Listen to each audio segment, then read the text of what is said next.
Adam Beasley, senior NFL reporter for Pro Football Network. He was at the Dolphins game last night. If you go to profootballnetwork.com, you will see a column from Beasley titled Miami Dolphins Tua Tagovailoa is good, not great. And that's a big problem.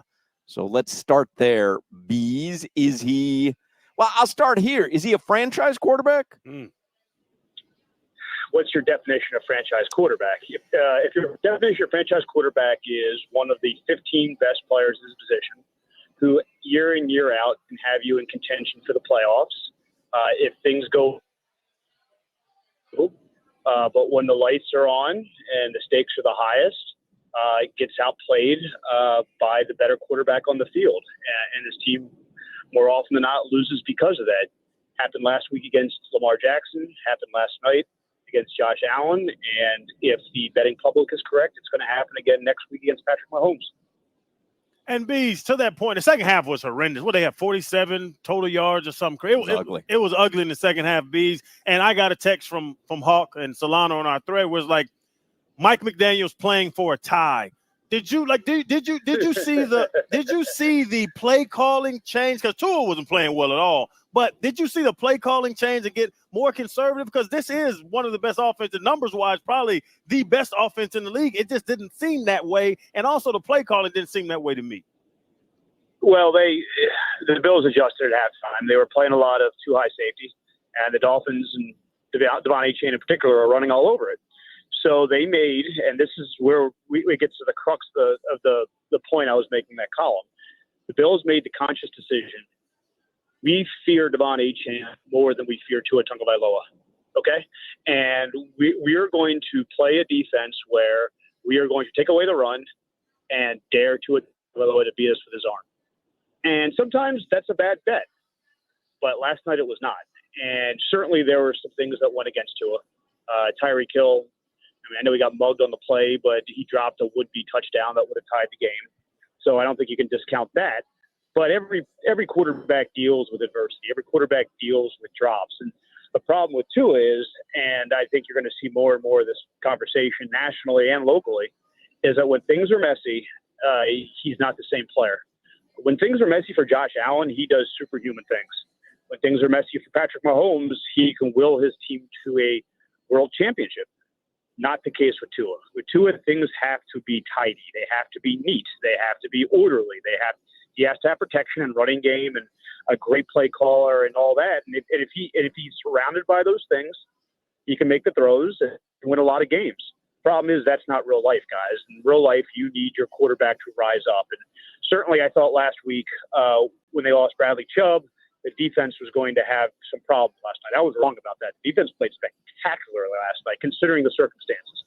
You go into a game and you say, okay, you're going to turn over Josh Allen 3 times. You're going to tackle a running back on the last play of the half at the 1-inch line, and they're not going to get any points there.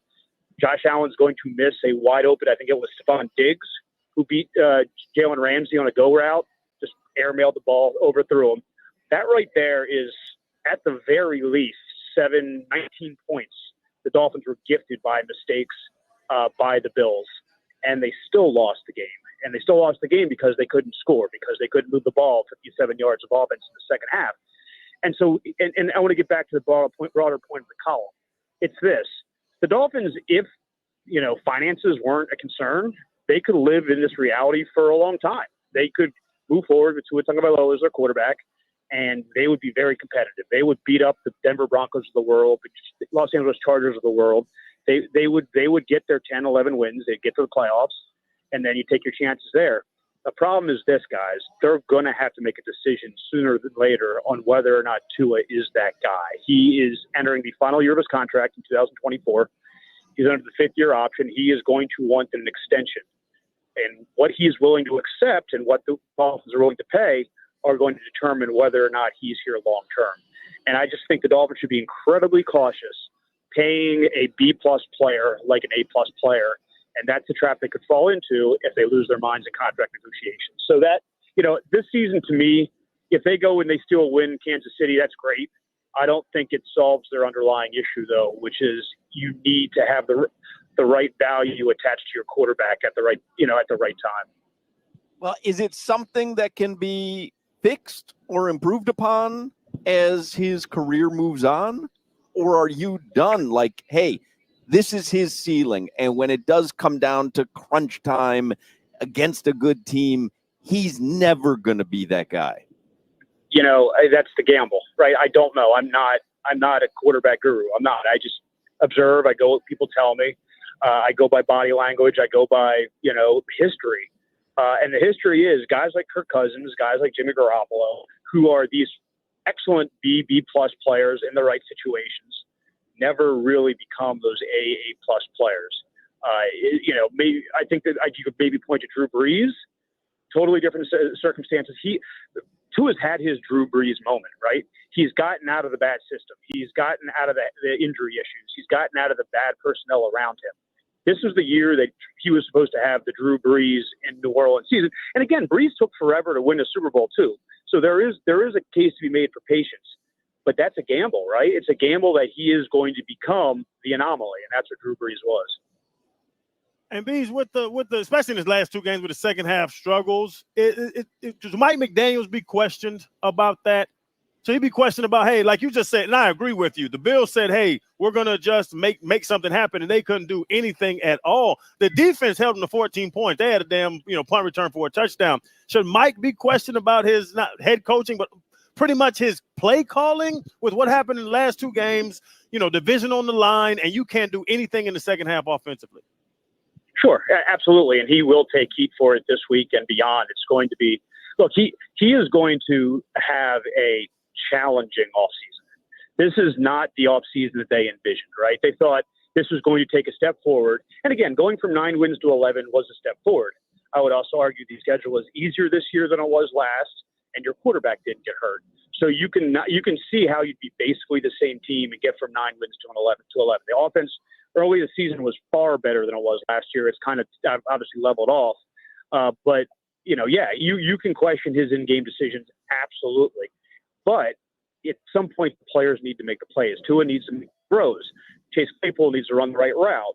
Tyreek Hill needs to catch a pass that's directly in his hands. Teron Armstead, to his own credit, lived up to I can't false start. I can't jump off sides at a critical moment.